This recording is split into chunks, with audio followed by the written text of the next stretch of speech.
Buenas tardes and bienvenidos a Curran Jake Sports Show, everybody. Welcome to the Curran Jake Sports Show. No longer the college football podcast. We are doing all types of sports now because college football has 2 or 3 weeks left in it. Yeah, sadly, it only has around 2 or 3 weeks left, and honestly, what a season it's been. You know, It's been an interesting season. Exactly. We started off with what we thought was going to be a really hyped week one to only disappoint us, to then at the season as it went on just get better and better. We've seen teams like, Texas being a really high, team, potential preseason Heisman winner, kind of fall down to mid. We've seen quarterbacks fall off to being mid. We've seen head coaches like Bill Belichick not perform like we thought. We've seen multiple firings, but what a season it's been, man. I know, it's been very interesting, especially from an Alabama standpoint. Ain't that right? It's been a up and down season this year, but, people were like, oh, Alabama's been mid all year. Hey, we won a playoff game. At least we made it to the playoffs. We were one in only 3 SEC teams to win in the postseason. That's fair. But I feel like the best way we can do this is to kind of recap.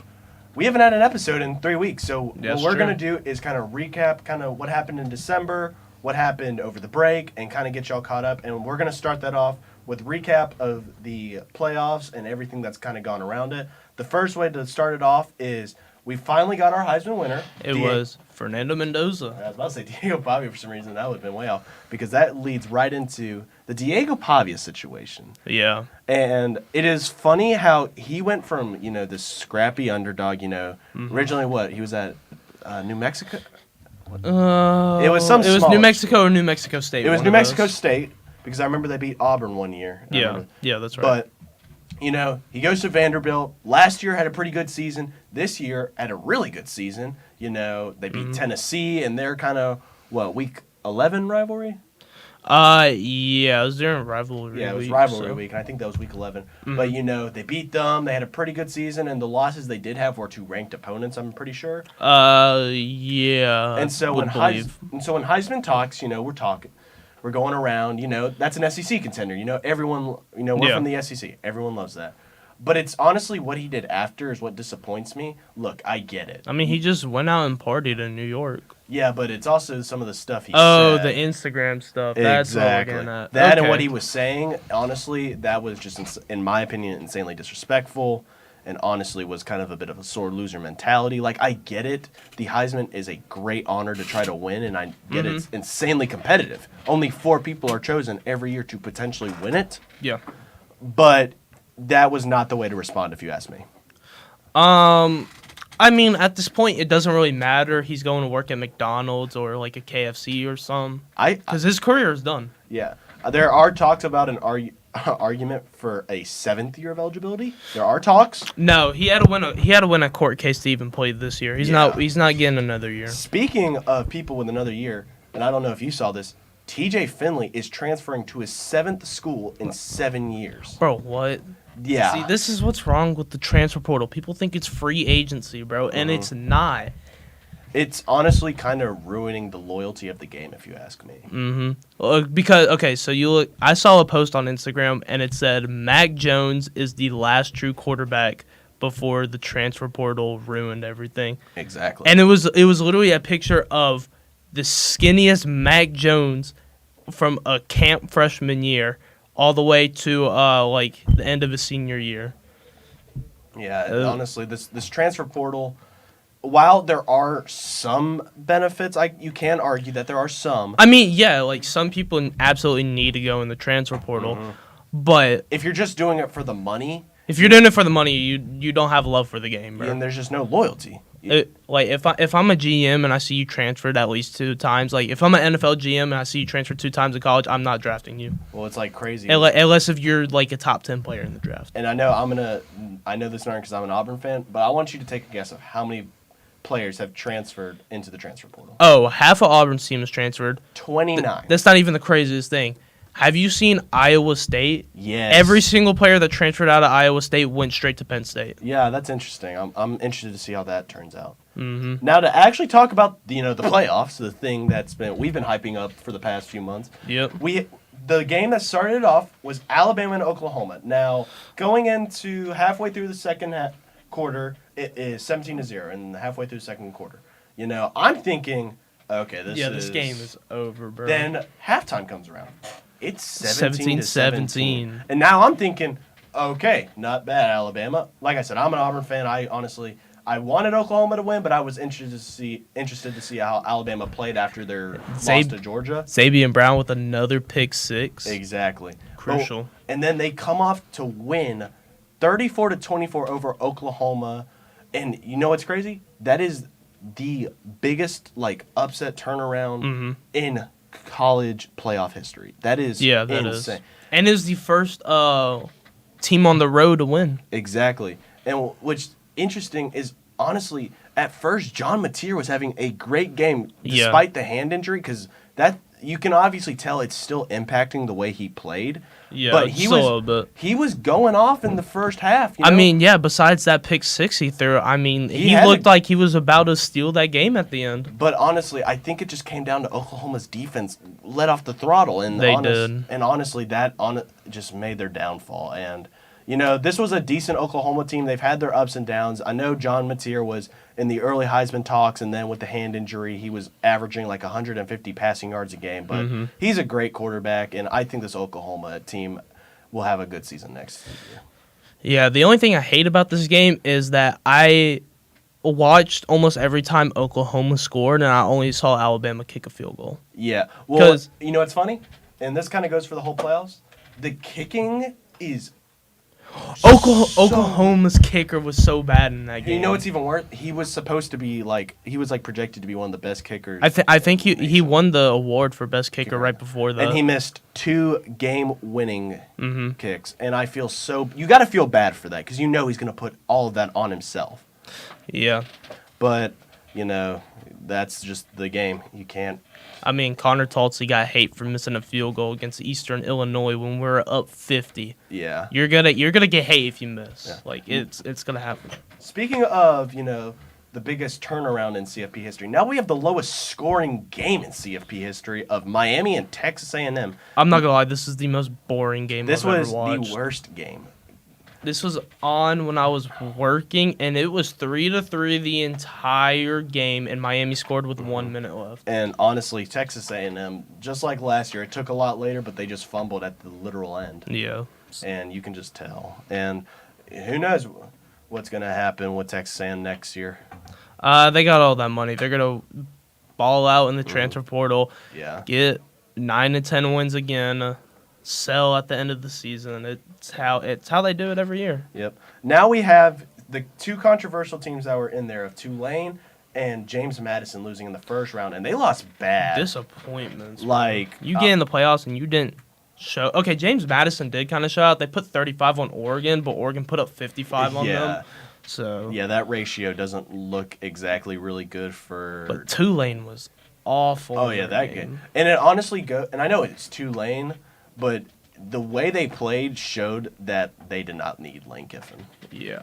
No, Ole Miss has looked good without Lane Kiffin so far. Exactly. Well, until last night, but we'll get to that later. It was still a close game. It was a close game. Don't get me wrong. They still played great, but they lost. But yeah, spoiler. But all right, now to a controversial topic we've talked a little bit about, but now that it's actually gone into effect, I feel like we do need to talk about the Notre Dame rule. It officially went in to where if they are in the top 12 by the end of the season, they are instantly in the playoffs. And I know I've said what I said earlier, and I still agree. It is pathetic that you need a rule just because you got butthurt and wouldn't take a bowl game. This is the most pathetic thing I've seen in college football. The only way you're getting around this, listen here. If this gets a Group of 5 team out of the playoffs, I'm all for it. I'm tired of the Group of 5 being in the playoffs and not doing anything. So if Notre Dame can actually play good and they make it over a Group of 5 team, good. But I will say what is interesting is all the athletic directors for the teams who have said they will drop out due to this rule, and will not so far their next season will be even more cupcake than Ohio State was. Yeah, Notre Dame has a cupcake season every year. That's not new. Yeah, they play the same schedules as the Big Ten and the ACC. Yeah, they play all the worst teams in their conference and make it top 10, and they fold in the playoffs. Yeah. Speaking of Ohio State, they lost in the first round, which was I'm glad to see it. We both agreed. No, second round. Second round? Yeah. Right. They had a bye. I forgot they had a bye. But, I mean, I love to see that because we have dogged on Ohio State this year for good reason. Good reason. They did not look like it at all. Like, they have the talent to be great. I mean, they have, in my opinion, 3 top 10 players going into this draft. Oh, yeah. But they are just... I don't know. They didn't play anybody all season. You can't argue Texas because they lost to Indiana. And bad at that. So I don't even know how they got a bye. It was. If they lost, it doesn't make sense. This was definitely the most controversial bracket I feel like that we've seen. I think the only reason they were a bye is because Virginia didn't win the ACC. Mm-hmm. Yeah, which I'm still surprised by that. Like they lost to Duke. Hey, shout out Duke though. I know. Shout out Duke. Yep. All right. Then we have Ole Miss in the second round. Everyone's talking about, this week. And honestly, if you were to tell me that Ole Miss was going to win this game, I would have not believed you. But they somehow beat the Georgia Bulldogs. I would have said it could have gone either way. They almost beat Georgia in Athens. Yeah, but the only thing with that was Trinidad froze up in the end. But and Georgia stopped their running back heavily in the fourth quarter. Gunnar Stockton has brain damage after that game. I mean, worse than Cam Scadaboo, bro. Literally. That is absurd. And what's even funny, Ole Miss's O-line did not let up one sack. Trinidad could have gone out, walked out the stadium, baked a cake, came back, ate it, and then still had time to pass. Bro. That's how much time he was having, dude. I don't know. Ole Miss is playing great. I don't know if they're mad that Lane Kiffin's gone, but they have been playing really, really good in this playoff. Mm-hmm.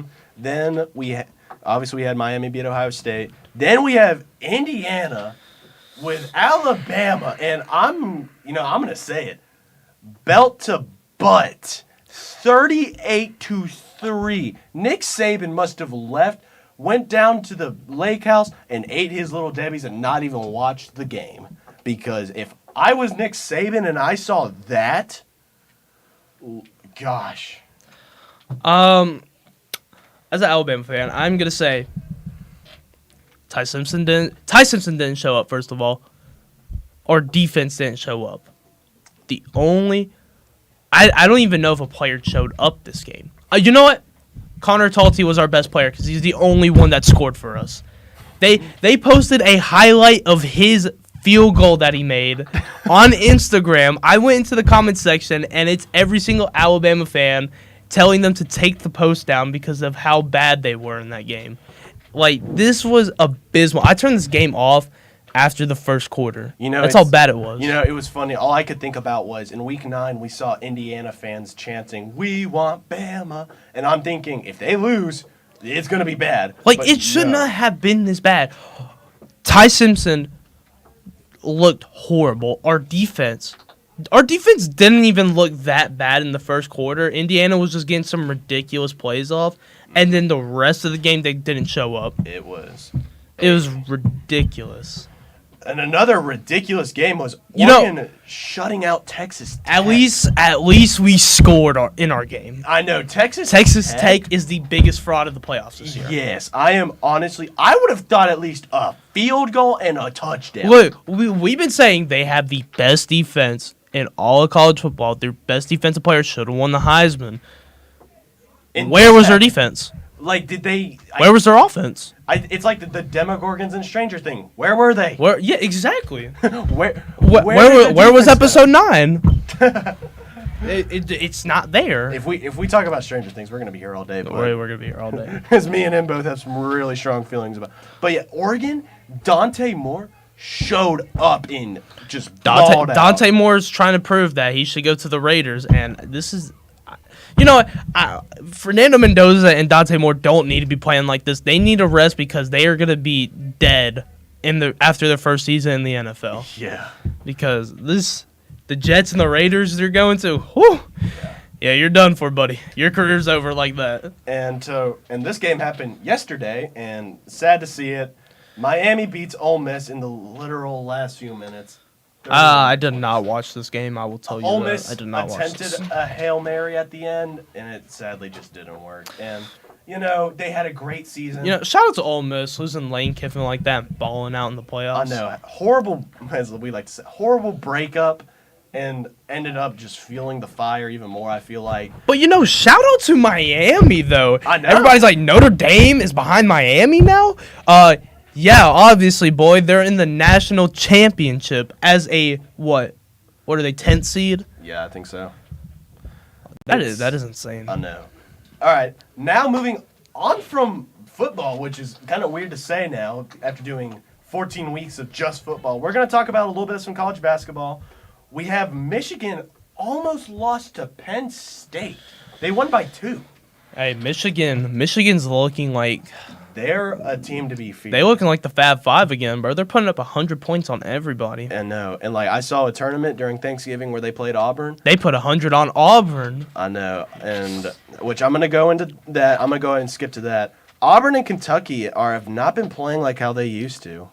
Kentucky has not been looking. Dude, no, too Kentucky's hot. actually horrible this They've season. fallen. At least Auburn has some wins. Kentucky is struggling. Kentucky got smacked by Bama, bro. This is a new SEC we're talking about. Speaking of Bama, Vanderbilt came out of nowhere and beat y'all, which surprises me. You know what? We were playing a bunch of tough teams, and we got our wins. We'll take a few losses here and there. Mm-hmm. Vanderbilt's just happened to be one of those losses. And what's even funnier to me is Houston beat the number-ranked 14 team twice. They beat a 14-ranked Arkansas and a 14-ranked Texas Tech. I mean, they do the rankings twice a week for college basketball, so you're going to play whoever. All right, and we're going to get more college basketball on as the weeks go on, but now moving on to NFL. This will kind of cover week 18 and 17. We had, shout out to Dylan Hammett, Seahawks fan, where they secured the NFC West and the number 1 seed with a 13-3 victory over the 49ers in Week 18. Yep, they get that first round bye. But, the most underrated team this season in the NFL flew under the radar all season. Where is it at? Okay, I think they got, 11 wins this season. The Jacksonville Jaguars. Coming out of what we thought was going to be a really bad division this year, the Colts, Titans, Jags, Texans. This division has looked pretty good. We know the Titans are still horrible. We all know the clips. The Colts went 8-2. Then Daniel Jones got hurt, and they won one game after that, and they're out of the playoffs. The Texans have the best defense in the NFL, and the Jacksonville Jaguars and Trevor Lawrence have looked insane all season. They just flown under the radar. And, we got the Denver Broncos with the AFC clinched it with a 19-3 home game against Ooh, they clinched the AFC? Yeah, they're losing second round. This team is not... They shouldn't even be here, bro. I'm not going to lie. The Broncos have not looked... Bo Nix looked horrible at the start of the season. I drafted him as my first quarterback in fantasy. I got him off my team after week 5. And then he started balling out again, but they still don't look like that team. There's plenty more AFC teams that I think would easily beat them. I don't know. Well, I would debate that, but all right. Now for something that made me smile. Kansas City Chiefs lost against the Raiders. They are not making the playoffs for the first time in 11 years. Thank gosh. I am so sick of them. Yeah, they missed the playoffs like 3 or 4 weeks ago. Yeah, I know. Okay, well, they were looking pretty mid, and then Mahomes is going to turn up late season. They're going to make playoffs. No, he tore his Achilles. Yep. So he's out. Travis Kelce might be retiring. No, he is retiring. He is? Yeah, he is retiring. Good for the league, bro. Good for the league. Get that dude out of here. All right. But we go on to some head coach firings. I'll start off. You know what? My New York Giants fired Brian Dable early in the season. My Atlanta Falcons just fired Raheem Morris. Shout out to Blake. And you know what? Big Atlanta fan. Baltimore with the biggest firing with Oh my God. John Harbaugh, and now he's the favorite for both Atlanta and the New York Giants. And it's crazy. We also got the Cleveland Browns firing Kevin Stefanski after a 5-12 season. That is bad. Hey, Kevin Stefanski is going to be the second best coach in this rotation, this fired pool that we have. And I don't know why they fired him.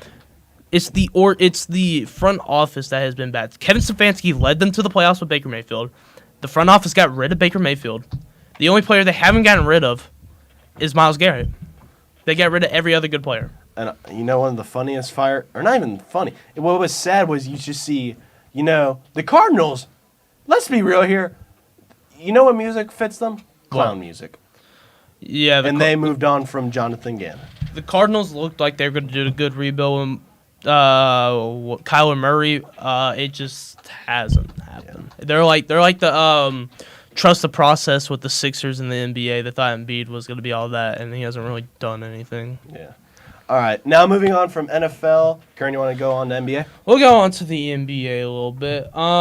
So off the top of my head, I don't think I wrote any notes for this. All I'm going to say is that the Thunder, after going 24-1, have lost almost every single game after that. It's been pretty rough for them. If we go the Warriors, which is my team, they've been off and on. Now it's pretty weird. It's not Steph Curry's last season, right? But isn't it getting close? I think he'll play 1 or 2 more seasons. We'll see. It is LeBron's last. It's going to be LeBron's last season. He hasn't announced it yet, but we all know it's coming. And let's be real. And I can't lie. When he did the decision again thing just to promote, I was honestly a little mad. Surprising news. The East is dominated by the Pistons this year, which hasn't happened since 2004.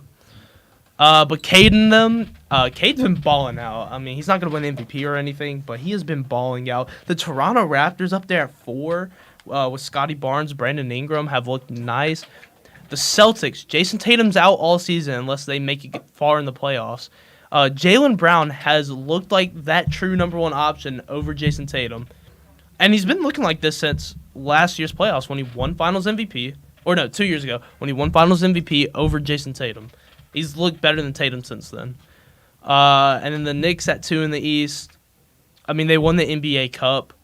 But let's be honest, this Knicks team is not going to do anything in the playoffs. They're not that good. Brunson and Cat are not going to get it done. But if we go to the Western Conference, Thunder 31-7. Yeah, they were 24-1 when we last talked about them. Mm-hmm. And I'm not gonna do the math in my head, but I think they've lost more games than won since then. But they're still number 1 in the West. Spurs at 2. Wemby's been just on a tear. The only person he seems he can't beat is still Steph Curry. He still can't beat him. But he owns the Thunder somehow. He hasn't lost to the Thunder yet, which is actually insane because they have looked like one of the best teams in the last 10 years. And it's just Wemby. Yeah. Wemby's got more young players younger than him on his team. And they're cooking everybody. Yeah. Makes no sense. The Nuggets at 3, I don't know how Nikola Jokic is still doing this great with the team he has. Mm-hmm. Timberwolves at 4. Shout out to Ant and Rudy Gobert, I guess. I mean, what is Rudy Gobert even doing? Hey, Foster's going to argue about these Timberwolves, man. All I'm saying is that Anthony Edwards is that guy. Lakers at 5. They've been number 3 for pretty much all year with LeBron and Luka. Or no, just Luka. Ever since LeBron came back, they've low-key been kind of worse. Mm-hmm. Austin Reeves also balling out. People say he's going to be an all-NBA player. I don't really think that. It's still Austin Reeves. You're going to have Luka. Maybe LeBron gets in there because he's LeBron. Not because he's good, because it's just his name. The name carries more than the actual playing now. And the Rockets as a 60, this really surprises me. You have Amen Thompson, one of the greatest young talents in the league. You have Kevin Durant. You have Alperen Sengun, Fred VanVleet. This team looks great on paper, but they're number 6 in the West. This just shows you how good the Western Conference is in the NBA. All right, and I think the final way we can end this off is remembering also on the it was the same day as the Heisman. John Cena finally retired. Yes, he did. It was low key they kind of messed it up. They made him tap out. Yeah, I didn't like that because, I mean, this is like, we grew up watching this guy. He was. That was the 4th or 5th time he's ever tapped out in his I know. career. But, what a career he's had. Mhm. And probably better movies he starred in, from Dwayne The Rock Johnson. A I way don't know. not to, retire. Both of their movies are kind of bad. I can't lie. Yeah, but I get more enjoyment out of John Cena than I do The Rock. But, That's true. it was good to at least see him wrestle one last time. A legend for our generation, and we hope he has a great retirement. And then I guess if we want to continue with other sports, one last thing. Pelham boys basketball, Yes. 20-0. They play Helena tonight. They're going to go 21-0. Yeah. Number 2 in what, 6A? I think so. Yeah. And honestly, we hope to get some on here and talk about it. That's honestly the goal. That would be great. And either way, that is the sports show. We're going to continue getting more, games to talk about, maybe even some new creative segments.